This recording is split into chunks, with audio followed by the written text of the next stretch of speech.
Okay, sorry for the skip. I just showed my account details and I had to cut that out. But I took the save trade again on my evals because my MyFunded futures didn't fucking copy trade, and all I needed was like $300, and they still didn't copy trade. Only one fucking account did. Oh my god, I'm pissed. I just emailed them. But same thing here, same idea, right?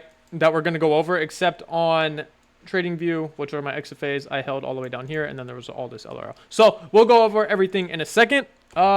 That being said, let's go ahead and move on over to market open. Cool. So what do we got market open? Not really much happening, right? This is what the fucking 1 minute looked like. This is the 5 minute. All we had was this 5 minute for value gap right here. And then this 15 minute, which I believe was in the same range, right? So what do? We could have caught a short. However, I couldn't find an entry due to the fact that the way I trade, I couldn't find an entry. I trade inversions. There was no inversion entry. So what do we have? Where is our London lows? Our London lows were right here. Okay. Let's mark that just in red for the time being. And then previous day lows were, I believe, right here.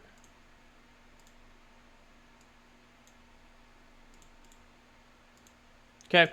So what I wanted to see was if we left, what I mentioned in the Discord was if we left this 15 minute unfilled and we came down and took these, then possibly we could have created a SMT because ES was, well, it was right here and then it came down and created equal lows, but it was really nowhere near London lows. So what I wanted to see was I wanted to see an SMT and then maybe we can target this unfilled gap, or we could have took a continuation. And this was the continuation right here, right? We come up, we tap into it. There was no 5 minute entry because the 5 minute closed all the way down here. Same thing with the 4 minute, and the 3 minute would have been way too premium as well. We would have already hit our take profits by the time we entered on the 3 minute. Let's go to the 2 minute. Nothing on the 2 minute again. Let's go to the 1 minute. No, because even if that was the entry, here's one fair value gap right here. Here's another. So no entries, right? And there was no 30 seconds either. All this was just stacked up liquidity. So that's why I couldn't find an entry down towards London lows and previous day lows, which would have been nice because I was right at market open. I could have just had like a 2 minute day and been done. But what did price end up doing? I wanted to see how price reacted off of these key levels. So if we tap these key levels and then started to reject them, I could expect these Asian highs along with these relatively equal highs all the way up here, along with these highs right here, so on and so forth, right? We had a plethora of buy-side liquidity that we could have taken out. But how did price react off of coming down and taking out this low? Well, didn't really do much, right? We kind of just chopped around a little bit where we then created this 15 minute bearish for value gap again. And I was like, okay, cool. We still have targets below us if we want to continue lower. What do we have below us? Well, let's come on the 1 hour. Come on, what? We have all this LRL on the hourly chart as well. So we have 1, 2, 3, and 4 lows, along with now, oh my God, I just gave it away. Well, you guys see my trade recap or my trade anyway. But along with now, we also have those 4 sets of LRL lows on the higher time frame, and then we have these lows right here, these internal lows that were just created on the 5 and 15 minute, right? Okay, so with that being said, I'm now looking for price to come up into this 15 minute gap and then reject, okay? So what do we end up getting? Well, we come up into the gap, 10 a.m. opens, what do? We open high. There's another confluence right there. Okay, we open high. What do we create? Well, these 942 highs ended up getting swept out on ES. So we have an SMT right here. And then we also have an Asian SMT as well. We took out Asian highs on ES, and we did not take out Asian highs on NASDAQ. Asian highs are all the way up here. Okay, so we have a double SMT, and what I've noticed is when we have double SMTs, whether it's an internal SMT with a higher time frame, just like this, right?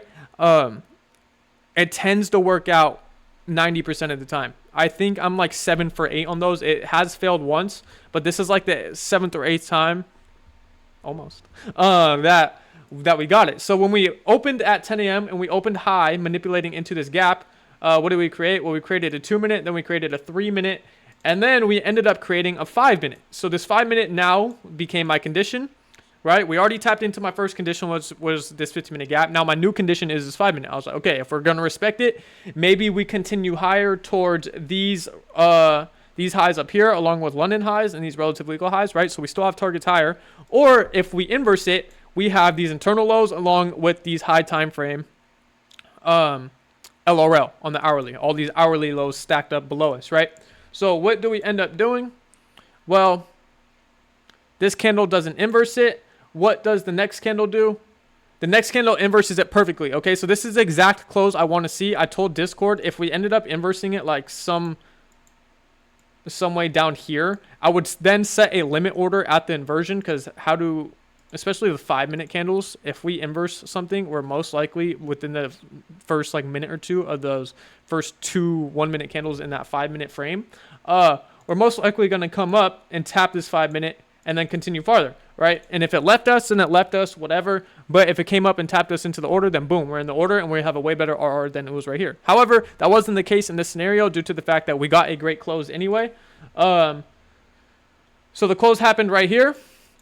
I then entered off the very next candle, just straight up market ordered it, okay? What are my draws? Well, my draws are this internal low, the 15-minute, and then all this, again, these 1-hour stacked lows right here as well. Okay, so my break-even point was going to be this 5-minute low.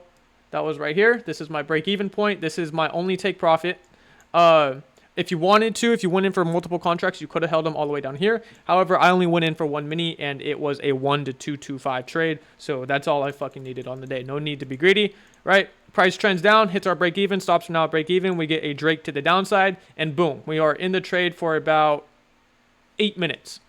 TP hits, done for the day. However, I told my Discord if they did go in for multiple contracts, they would move break even right here and either take partials or definitely take partials at this low and then take full TPs at the rest of these.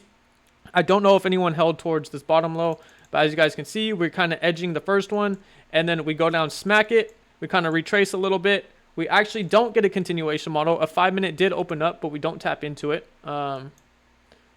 So that was kind of unfortunate if you did miss the entry. However, TP2 got hit, TP3 got hit, TP4 got hit. What ended up getting else? What else got hit? TP5 got hit and TP6 got hit. So everything got hit exactly what I wanted to see. This is just a very easy continuation model. Wait for a condition to open up, right? We're in a bearish structure. Wait for a 15-minute to open up. Let's hit the 15-minute. Let's inverse the highest time frame leg on the 1 through 5 minute out of it. If we were to inverse the 15-minute bearish gap, then I can then look for a 5-minute bullish to open up and then price tap into there, and then we can continue towards agents. So I was playing both sides of the ball, and that was my thought process. I hope you guys learned something along with that. Like I said, we had well, these no longer matter. That's previous day in London. But we had the internal SMT along with the high time frame SMT, along with, I believe, even the market open SMT. 930 did not get taken out. And yeah, so we just had a fucking plethora of SMTs just everywhere. Whether it was Asian, whether it was this, like it was just SMT fucking central. And it was perfect because then we had a bearish condition that opened up. These are all bearish SMTs. We had a bearish condition open up, which was this 15-minute. And then we disrespected a 5-minute bullish PD rate. So all in all, textbook trade today. And I know most traders like to say that their trade was textbook. But this is literally the definition of a textbook continuation model, okay? So I hope you guys learned something from this trade recap. If you guys have any questions, comments, concerns, leave them in the comments. Subscribe if you like. I would appreciate it. But if you don't like me or whatever, then whatever. Sorry. TikTok, LoeGpa, I posted on there. Yeah, join the free Discord, links in the bio. Catch y'all boys tomorrow.